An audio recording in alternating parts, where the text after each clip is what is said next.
Presidents in 3 states voted on Tuesday to decide on proposals to legalize marijuana for recreational use in a move that could spur a showdown with the federal government. Polls show legalization is ahead in Washington and Colorado but trails in Oregon. If voters approve the measures, the states could become the first to legalize the recreational use of pot. Each of the initiatives would see marijuana taxed and would regulate its sale in special stores to adults age 21 and older. But the prospect of legalizing pot, which the federal government considers an illicit and dangerous drug liable to be abused, has raised concerns about how to keep stoned drivers off the roads and joints out of the hands of teenagers. "We're risking a lot simply because people think they want to buy marijuana from a store," said Kevin Sabet, the former advisor to the Obama administration's drug policy czar. Sponsors of the measure have raised $6 million in Washington, according to campaign finance records, and legalization backers in Colorado have pulled in almost $2 million. But a grassroots campaign in Oregon has struggled to sway voters. Washington State and Oregon hold their elections by mail, while in Colorado voters headed to the polls on Tuesday.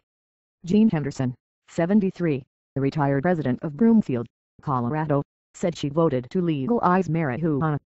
"It's no worse than alcohol, and it's widely used in Colorado anyway," she said. "The state can benefit from the taxes rather than put people in jail." Colorado, Washington and Oregon are among the 17 states which, along with the District of Columbia, allow medical marijuana. Better chance than California. Drug Policy Alliance Executive Director Ethan Nadelman, whose affiliate groups have funded current and past legalization initiatives, said he was more optimistic than he was before a California legalization referendum that voters rejected in 2010. "In this case, the polling has stayed up there. It's almost like we're seeing a surge of support for this in the final week," Nadelman said. A survey of 932 likely voters in Washington released on Saturday by Public Policy Polling found 53% support legalization, with a margin of error of 3.2%. In Colorado, the recent survey, a poll of 695 likely voters conducted for the Denver Post, showed 50% in favor and 44% opposed. The survey had a 3.8% margin of error. But in Oregon, legalization was trailing with 42% in favor, according to a survey of 405 likely voters by Elway Research for the Oregonian. The poll had a margin of error of 5%. The initiatives in Colorado and Oregon, in addition to allowing and taxing pot sales at state-sanctioned stores, would allow individuals to cultivate plants for their own use. The Washington measure differs in that it would ban people from growing their own pot. Unlike the other two measures, it would also create a specific blood limit on pot's psychoactive element, THC, for drivers.